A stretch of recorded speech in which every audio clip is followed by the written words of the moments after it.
The calendar says August 4th, but the schedule at Mizzou says it's time for football. Tiger preseason camp is underway officially with the first full workout this afternoon on Faurot Field. Gary Pinkel back for his 14th year in charge, coming off a very good 12-2 season that included that SEC East championship and a Cotton Bowl title. Expectations not as high this year. Of course, they weren't that high last year before the season. Mizzou is just outside the top 25 in the preseason coaches poll, in at number 26. The Tigers picked 4th in the SEC East. Tiger captains named today, 2 from the offense. Wide receiver Bud Sasser, offensive lineman Mitch Morse, and 2 on defense, Braylon Webb, a safety, and defensive lineman Marcus Golden. It feels real good to get back on the field, just to get to work, man, and just get going, get ready for the season. We got 23 more practice into a game, so it just feels good just to get started. I only saw positives. I mean, yes, we got new guys acclimated to new things. We got freshmen acclimated to how we do things, and we have, especially on the offensive line, we got a new coach. But I think, we came out with a great mindset, a great attitude, and we attacked the day, which was really good to see. It's still about coming out and playing your best, bringing your best effort. Every I know it sounds so redundant and boring, but it does. The teams that do that, they get better. We had a team that did that last year. We were a lot better team at the end of August. We were in the first of August, and every month after that, we were a lot better football team. A lot of teams don't get there. They just don't get it. And that's our job as coaches to make them get it. An early wake-up call for Coach Pinkel and the Tigers tomorrow, 7:15 practice. In fact, the rest of Missouri's workouts will be in the morning before school begins at Mizzou.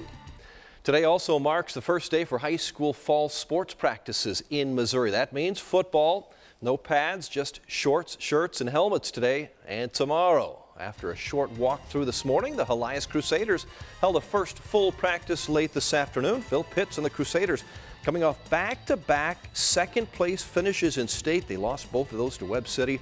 Elias also lost a huge senior class last year, about 30 players. Only 15 in the senior class this season, but a lot of talent, including Hale Henches, who verbally committed to Alabama this summer. To get to play in my senior year with all my best friends and have another chance at a state championship is a feeling that I'm sure I won't ever forget, and I've been looking forward to a long time. It's definitely fun seeing all the guys out here laughing, having a good time, cracking jokes, and getting ready for the season to start. I'm glad it's here, but this morning it was kind of slow, man. I don't really like doing that walk through. You don't get to touch a ball, you don't get to run around. So we got a lot of top end players coming back, and a lot of youth that I'm real excited about. That people are going to find out pretty quickly are pretty good football players, and they've waited their turn, and now it's their turn to shine. Elias won't have to travel far for the Jamboree this year. They'll join Blair Oaks in Wardsville. That is 1 week from this Friday. Then Elias will open up the season in a special Sunday afternoon game in Jefferson City, hosting Nixa in a game televised on ESPNU. The Jefferson City Jays opening practices earlier this morning. Head coach Ted LePage back for his 9th season as head coach. The Jaybirds ended a 6-4 season last year. A favorable schedule this year as far as home games. Jefferson City will play 6 of its first 7 at Adkins Stadium.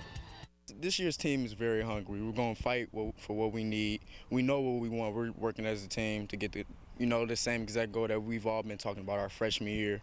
Me and myself and the seniors, we've been fighting for the same thing, and we're just hungry. What is that thing? We want the state championship. We got to bring another one back to Jeff City.